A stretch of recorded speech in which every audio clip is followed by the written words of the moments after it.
Hello everyone, it's Chaplain April, and today I was thinking about what I was going to do for a video, and I have an idea. I want to do a video on prophecy. I might do that after this. I'm not sure. I kind of spent my weekend doing all these canning projects, and it really took a lot longer than I thought, so I may only get this done today. But I thought today might be a good day to read my latest paper that I wrote. Well, this was one that I'm really proud of. It's called Breaking Barriers, Women in Ministry. DM 9350 is the class. It's called Ecclesiology, Community, and Models of Leadership. And this was for Dr. Harold Racinos, and we turned this in August. And I was going to look him up because he has a bunch of books on Amazon, poetry books. He is a poet. He's a professor, a poet, an ordained United Methodist minister, an author, a long-distance runner, a champion, martial artist, an activist, and a humanitarian. But most of all, he's a man with a heart for the poor because he was once homeless himself. So our professor told us this whole story when we had our class in June. This was our second class this time, and he had a very rough childhood. It was this long story, but it's a story of like redemption and overcoming. He was from a very poor family. They were living in, I think it was New York City, and his dad left. So they had 3 kids. The dad left and went back to his country. It was somewhere in Central America, I think. Let's look at his profile. The child of destitute immigrant parents, Racinos spent 4 years on the streets of New York in his early teens, shooting dope and scrounging food from dumpsters. What eventually saved him was education and faith. So he told us this whole story about how his father left, his mother then did not have an education, and she was trying to raise, all these kids, and so his brother had a falling out with his mom, and she kind of kicked him out, and so then Harold went with them. They were both kind of kicked out, and then they were living on the streets. He said they were living in old broken down buildings in New York back in that day. I mean, this is a long time ago, but old buildings that were abandoned, that's where they would live, and they would scrounge around for food, and like they were into drugs. It was this whole horrible story, and I'm like, how did you become a professor at SMU? And I'm trying to think, is he a sociologist? When he was 16, a Presbyterian minister took him in to his family's home in the New York area, helping him to overcome his addiction and encouraging him in his education. And then, he ended up going ahead and going to school, and he kept going, and he went to college, got his graduate degree in theology and a PhD in cultural anthropology. Oh yeah, he's an anthropologist. Okay, that's what I couldn't remember. So our other professor, our first professor was a church historian. He was one of my favorites. And then we had a philosophy professor that was a philosophy major, and then Harold Racinos is a anthropologist. And he over throughout the years has taken many trips. He takes students on immersion trips to El Salvador. So he also had this whole story about El Salvador and this thing that happened there. So he's big on human rights. There was this incident in El Salvador where a bunch of people were murdered in this town, and so he has always taken the students there to see the landmark or the place where this all happened, and tell the story. And he knew one of the survivors whose whole family was killed. It was this whole thing. Anyway, he takes these trips to El Salvador, but he's a poet. He writes poetry, and we were in, so here it says, This spring he will publish his 14th book and 8th volume of poetry, Stony the Road. It's a collection of poetry focusing on themes such as racism, police brutality, anti-immigrant sentiment, and the treatment of unaccompanied youth who cross into the U.S. at the southern border. His previous books have been well received. We were in class and he was telling us about his poetry here and there, and he had one of his books there, and I think at one point he read us a poem, but he was telling us that he had just gotten an email saying that he was nominated for a Pulitzer Prize in poetry, and he just was really downplaying it, and me and my classmates were like, did he just say Pulitzer in poetry? And he just really downplayed it. Like, we were having to like draw all this stuff out of him, and yes, he'd been nominated for that, for his, I think it's his latest book. So if you go onto Amazon and you type in Harold Racino's poetry, they will pop up, and I don't know which book it is, there's so many, but that was really cool that we're just, you know, we're in class and one of our professors is nominated for a prize in poetry. And most of the professors that we have, they're all published and, you know, very accomplished people. But anyway, so I wrote this. He had said in class something that very much inspired me, because I've known for some time that my dissertation is going to be on women in ministry. It's going to be on women in the Bible and how I relate to that, and how every woman in ministry can relate to that. And he said something in class about how Jesus, he was talking about the disparities between the gender inequalities in the church, gender inequalities with pastors and women in ministry. And that's been the case for years and years. I mean, just forever, really. So one of the things he had said in class was that Jesus's ministry was not about his maleness. It wasn't about his gender. It was about the whole purpose of it. It wasn't about him being a male. And so that I knew that this was something that I could write for him in this class that will be well received. And I have known for a long time that what I'm going to do my dissertation on. So I took that phrase that he said and I combined what I want to do for my dissertation all kind of into this paper. So this paper is like, it's an introduction to my dissertation. So the dissertation is 100 to 150 pages. Someone said, well, how are we going to do that? And one of our cohorts said, well, if we just write, they're giving us 9 months to a year to write the dissertation. So if you just write 10 pages a month, you're good. And I'm like, you know, that sounds good. So this paper is, it's about 10 pages, give or take. And I thought this would be a good introduction for me to get my feet wet with what I want to do in my dissertation, kind of give me a direction to go, and then I can just add to it as I go. So I only have 2 terms left of school. That's hard to believe. So it was 5 terms. I've done 3. So I just have January and next June.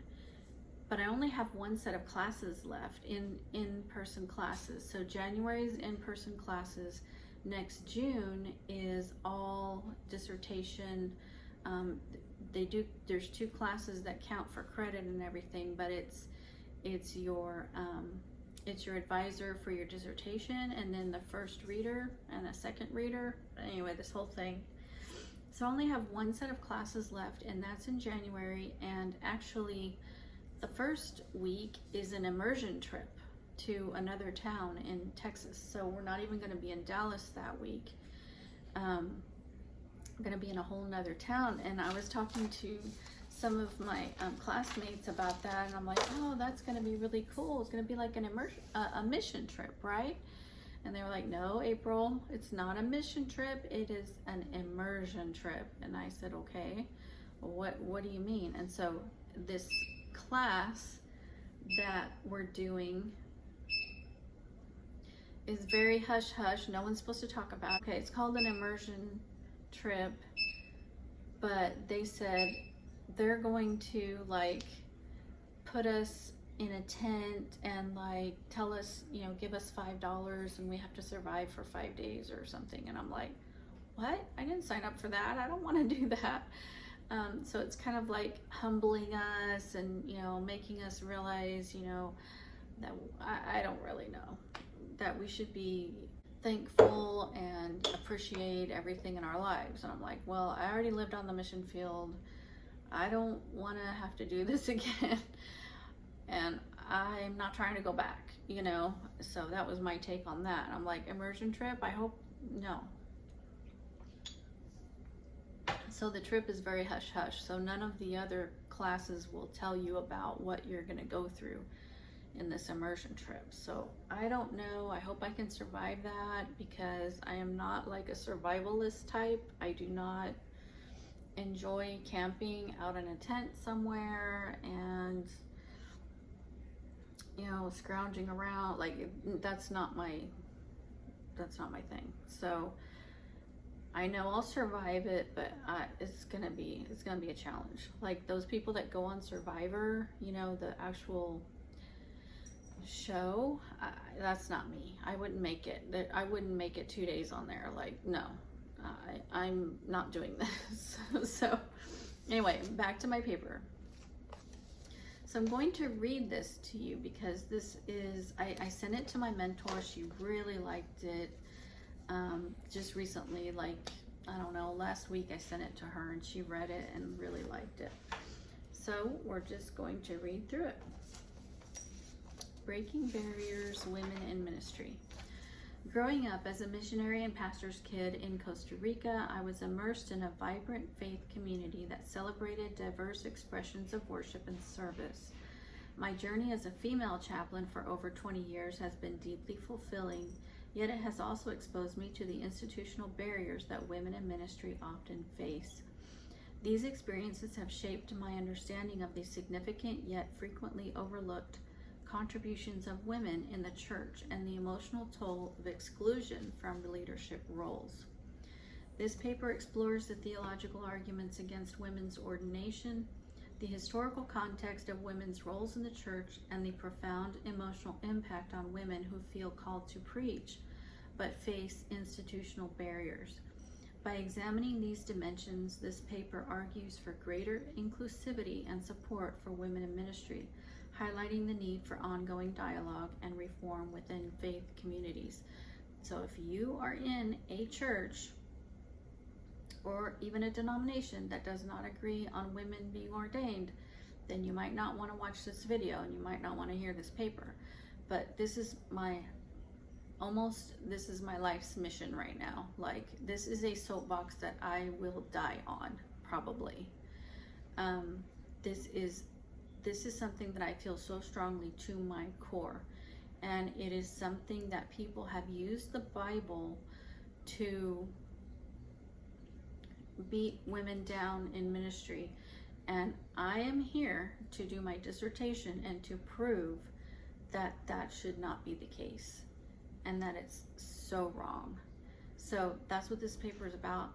This is just the beginning. My dissertation is going to go into so much depth on this. And I'm going to look up things and prove them and use all the scriptures. And so this is just the beginning of it. But this is something I feel so strongly. This is my soapbox. This is my cause this is my cross that I will die on. So in the early Christian church, women played significant and influential roles, which are highlighted in the New Testament. Priscilla, for instance, was a teacher and a leader in the early church. She's noted for her role in instructing Apollos, a learned man who needed further understanding of the Christian faith. Priscilla, alongside her husband Aquila, hosted a house church and worked closely with the Apostle Paul. Their partnership in ministry is a testament to the early church's more egalitarian approach to leadership. Phoebe is recognized as a deacon of the church in Century, and she is mentioned with commendation by Paul in his letter to the Romans. Paul's acknowledgement of Phoebe as a deacon and a benefactor, prostasis, indicates her significant leadership role and her contributions to the early Christian community.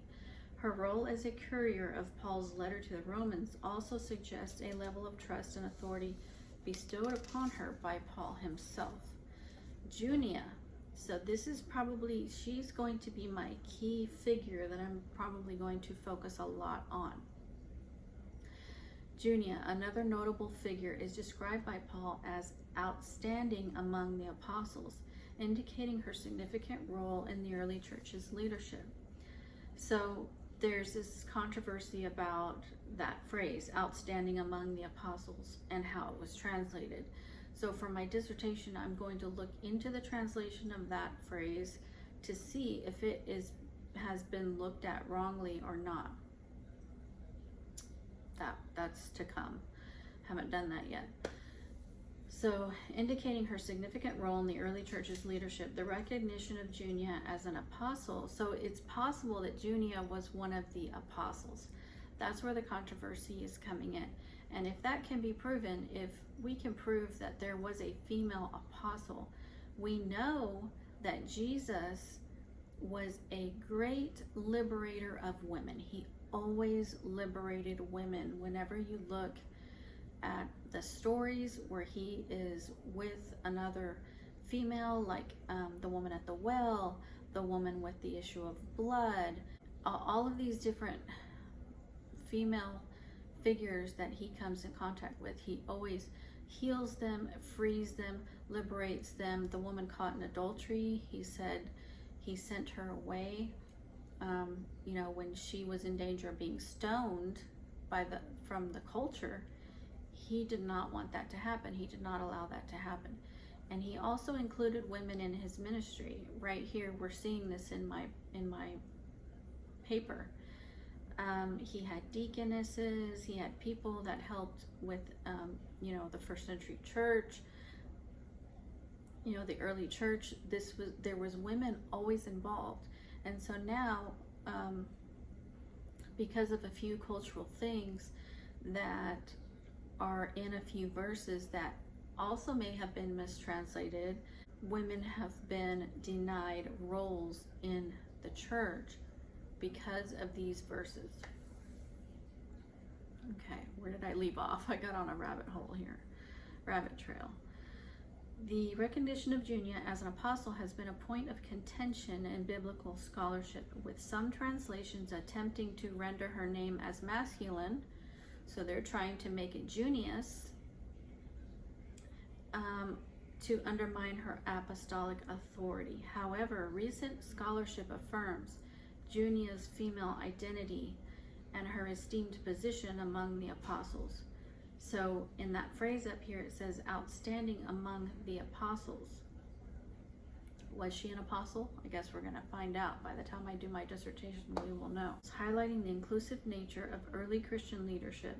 Despite this early inclusivity, the development of institutional Christianity gradually led to more restrictive practices regarding women's roles. So I wrote down here why. So this version of the paper that I'm reading is one that I was editing. So it's marked up because I was editing it. And so this is maybe not be the final version, but it's close enough, I guess.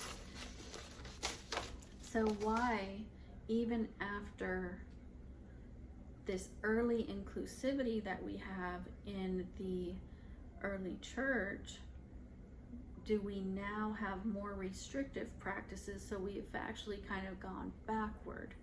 One of the reasons people ask me, why would you be involved with the Pentecostal Holiness Church? Isn't that a primitive type of denomination? No, it is a very progressive denomination. They've been ordaining women since the inception of the denomination, whereas a lot of other ones will not. So not only do they ordain women, but they include every aspect of the Bible. Now, we're not talking about the Catholic Bible because that's a whole nother thing, but they include every aspect of all the gifts of the Spirit, healings. So there's many denominations that don't include a lot of those type of things. And so I want to be in a denomination that includes all of it. So the Holy Spirit, and that's a big thing for me. I have some books here that I was going to recommend. So I don't want to be in a denomination that picks and chooses little things that they're going to believe. Like healing was back in the day and it's not now, and baptism of the Holy Spirit was back then, it's not now, especially like speaking in tongues and things like that. And yes, I do speak in tongues, and I believe in speaking in tongues. I've been speaking in tongues since I was 10 years old. So I wanted a denomination that included everything, and that one does. Now there's problems with it. There's problems with any denomination. You're not going to find one that's perfect. But I have also thought about moving to Assemblies of God or even Methodist, something like that. But how did I get on that rabbit trail? Okay, so why have we gone backwards with women's roles in the church? That's what my dissertation is going to be about. Okay, next paragraph. Theological arguments against women's ordination are often grounded in several biblical passages. For instance, 1 Corinthians 14, 34 through 35, and 1 Timothy 2, 11 through 12 are cited to suggest that women should not speak or hold authority in church settings. These passages are interpreted to maintain a hierarchical structure within the church where men are seen as the primary leaders. However, it is essential to consider the cultural and historical context of these passages. In Corinth, for example, the directive for women to remain silent may have been addressing specific issues of disorderly conduct in worship rather than a blanket prohibition against women's participation in ministry. That's what it has become, a blanket prohibition. And we have got, I'm here to speak out about this. We have got to speak out about this, because if we are being held to this because of a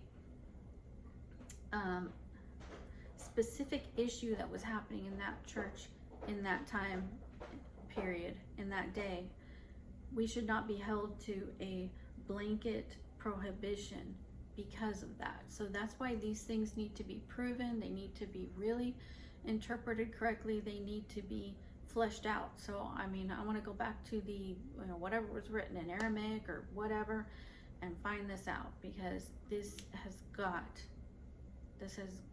to stop. It just has to. The Catholic Church in particular has upheld these restrictions. The church argues that its practices are based on a tradition that goes back to Jesus and the apostles. Pope John Paul II's apostolic letter Ordinatio Sacerdotalis asserts that the church does not have the authority to ordain women as priests because Jesus chose only men as his apostles, and priests act in persona Christi, quote unquote, representing Christ in the sacramental ministry. So this is another thing. So, it's the same thing that I said up here. If Christ only used the male apostles, then yeah, but is that really true? Okay. This stance is grounded in the belief that the priesthood is a continuation of the apostolic ministry, which was male according to church tradition. However, this perspective has been challenged by many theologians and scholars who argue that the exclusion of women from the priesthood is more reflective of cultural biases than theological necessity. However, the teachings of Jesus offer a different perspective. Jesus' interactions with women were notably inclusive and countercultural for his time. His conversation with the Samaritan woman at the well not only broke societal norms, but also revealed his willingness to engage with women publicly and respectfully. This interaction not only highlighted Jesus' disregard for ethnic and gender barriers, but also empowered the woman to become an evangelist in her own right, sharing the good news with her community. Jesus' teaching of Mary of Bethany, who chose to sit at his feet and learn rather than assist in domestic tasks, further highlights his disregard for the gender norms of his society. By affirming Mary's choice to engage in theological learning, Jesus challenged the cultural expectation that women's primary role was in domestic service. These actions and teachings reflect Jesus' broader message of equality and inclusivity, challenging the restrictive norms of his time. I'm actually a very domestic person. I like to be home. I like to stay home. I'm kind of a homebody. I like to do all the domestic things. Like it feels rewarding to me. Like learning how to can and do different things. It feels very rewarding to me, and I like to do it. I'm just not an outdoorsy person at all. So, but when you're talking about Mary and Martha, you know, and you'll hear this in the church a lot. Which one are you, Mary or Martha? You know, Martha, you know, Mary sat at his feet and listened. Martha was just busy and wanting to do all the things. And so it's like you're stuck with this, you know, thought of, well, am I a Mary? Like, not, you know, this Mary, not the other Marys, that would just be mad that Martha, wait, I'm confused. Am I a Mary or a Martha? Would I be a Martha that was just mad that Mary was, you know, listening to Jesus and not helping? So I don't know, but I would think of myself as a Mary that would want to sit at Jesus's feet, even though I am a very domestic person. But if I had someone like that, you know, that was mentoring me or wanted to teach me, I would sit at their feet like I do with my mentor. Galatians 3:28 provides another important perspective. This passage emphasizes that in Christ there is neither male nor female, suggesting a fundamental equality among believers regardless of gender. The early church also saw women in prominent roles. Phoebe, Priscilla, and Junia are examples of women who were recognized for their leadership and teaching roles. Phoebe was a deacon, Priscilla was a teacher who instructed Apollos, and Junia was esteemed among the apostles, all indicating a more inclusive view of women's ministry in the early Christian community. The emotional impact of institutional barriers on women who feel called to preach is profound and multifaceted. Women often experience significant frustration and disappointment when their callings are thwarted by institutional restrictions. This unfulfilled calling can lead to feelings of inadequacy and sadness. They may struggle with a sense of personal failure or a sense that their divine purpose is being denied. So just imagine this.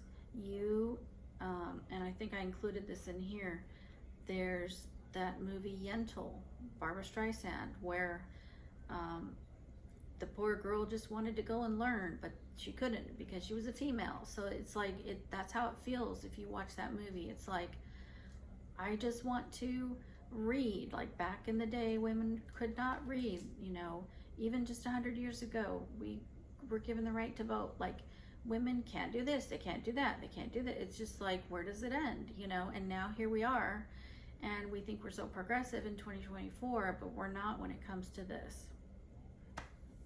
Struggling with institutional barriers can also deeply affect a woman's self-image and spiritual identity. When women are told they cannot pursue certain roles because of their gender, it can lead to self-doubt and a crisis of faith. Women may question their worth and place within the faith community, struggling with feelings of inadequacy and rejection. So just imagine if you are a male, okay, and you feel called to a certain thing in your life. You know, you picked your profession. What are you doing over there? Huh?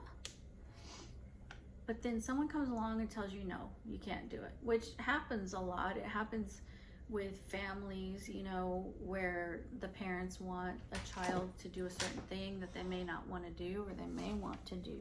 So it can happen with anyone, but this is a pervasive thing with female roles in the church. So imagine that, you know, because if you hear God's voice, if you're a devout Christian and you follow the Holy Spirit and you hear God and you hear his voice, then you know if you're called or not. You know if God's calling you to preach or not. You don't need any man or anybody else in the world to tell you. Now you might need a confirmation, but if we can speak to God ourselves and God tells us that he wants us to do a certain thing, and then we are told by man on the earth that we cannot do it, I mean, it's just mind-blowing. It's insane. So isolation and loneliness are common emotional challenges faced by women in this situation. Being barred from leadership roles can lead to a sense of marginalization within the faith community. Women may feel excluded from key decision-making processes and influential positions, which can contribute to feelings of loneliness and diminished sense of belonging.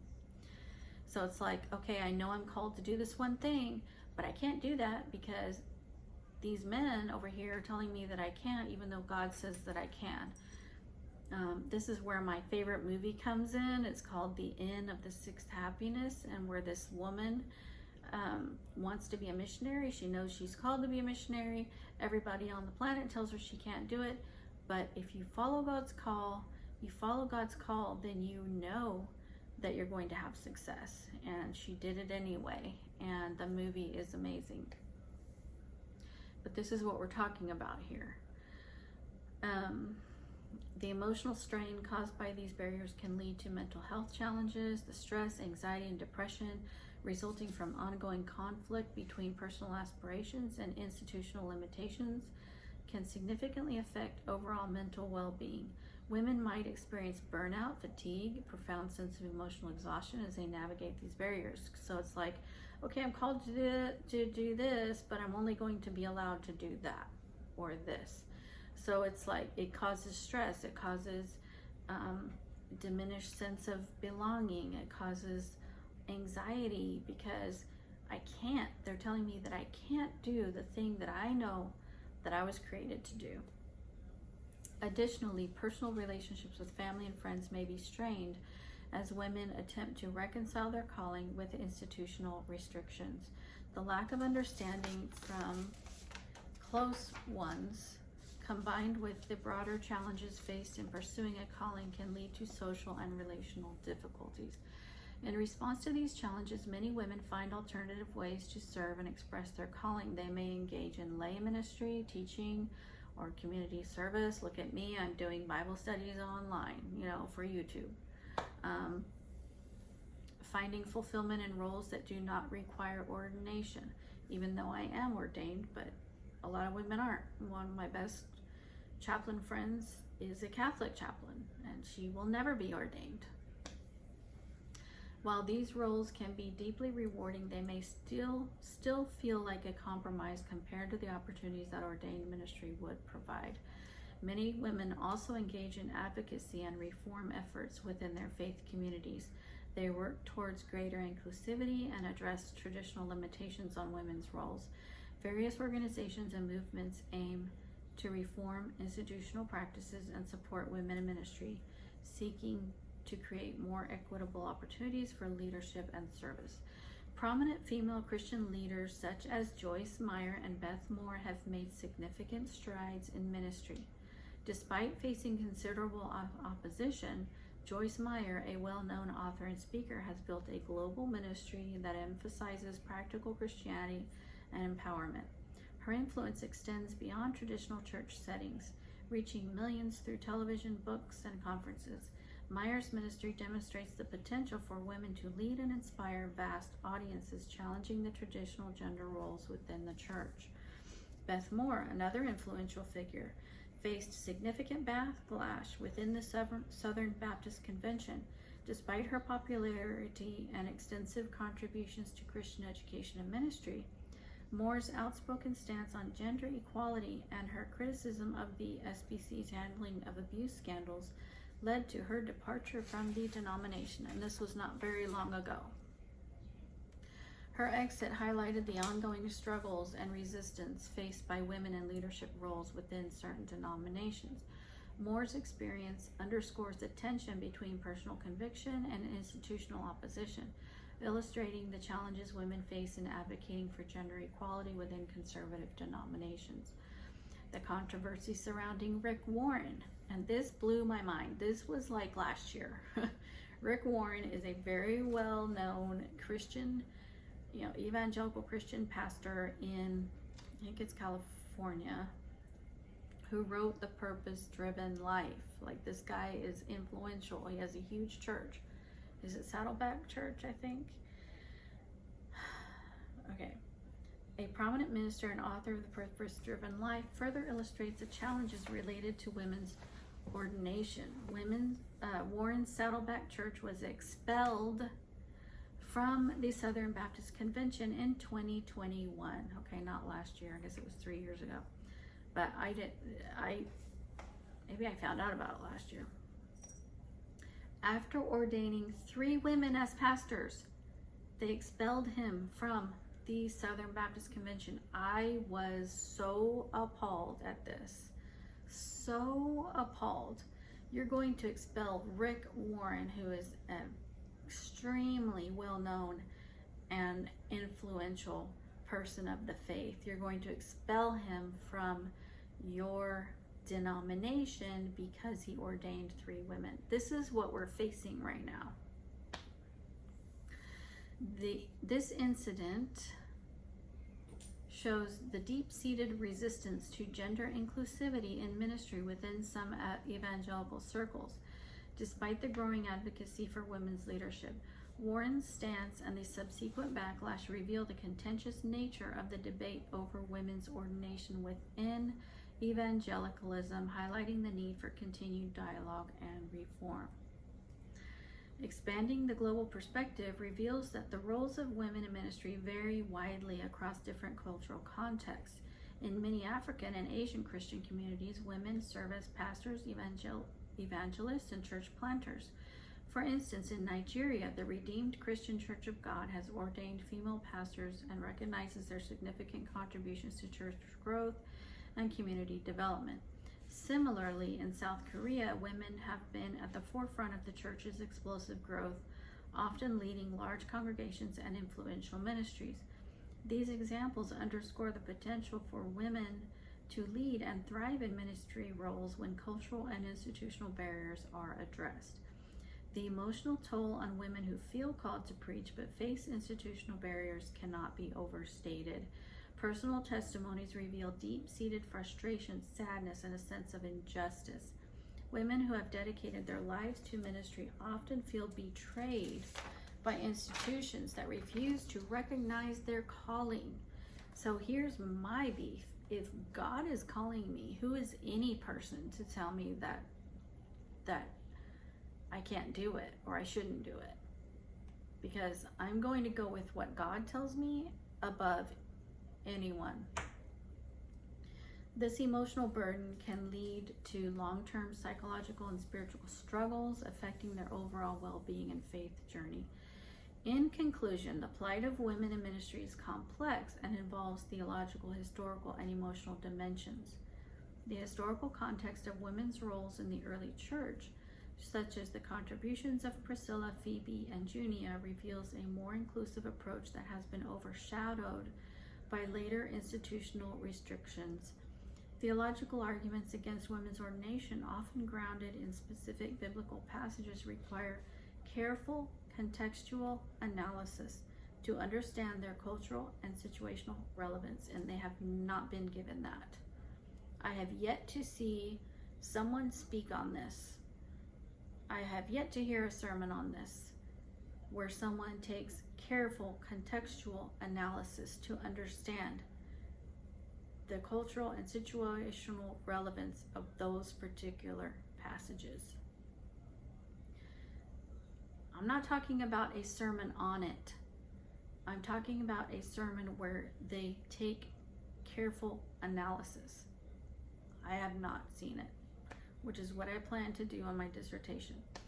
The emotional impact of being barred from leadership roles is profound, affecting women's self-image, spiritual identity, and mental health. Despite these challenges, many women continue to serve in various capacities, finding alternative ways to fulfill their calling and engaging in advocacy for greater inclusivity. Prominent female Christian leaders like Joyce Meyer and Beth Moore exemplify the significant contributions women can make to ministry, even in the face of opposition. The controversy surrounding Rick Warren's ordination of women highlights the ongoing debate within evangelical circles about gender inclusivity in ministry roles. Expanding the global perspective, women in many parts of the world are leading and thriving in ministry roles, demonstrating that when cultural and institutional barriers are addressed, women's leadership can significantly benefit the church and its mission. This paper calls for a reevaluation of traditional practices and encourages faith communities to embrace a more inclusive approach to leadership.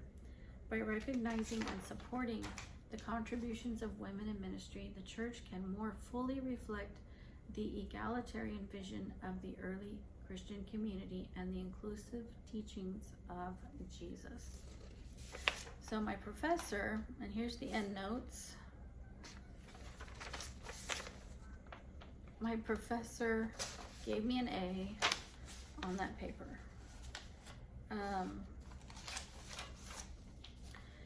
And the end notes were messed up. The footnotes were messed up like really badly. I tried to fix them, and I probably redid them 2 or 3 times, and I finally gave up. I'm like, I don't know what happened, because I was trying to change them around, and when I changed them, it didn't take out the old ones, it kept them in there, and then they were all mixed up. So like, for example, over here, let's see, where did I circle one?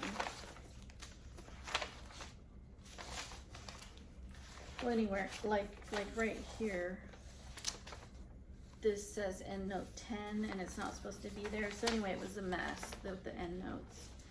He overlooked all of that. Thank you, Dr. Racinos.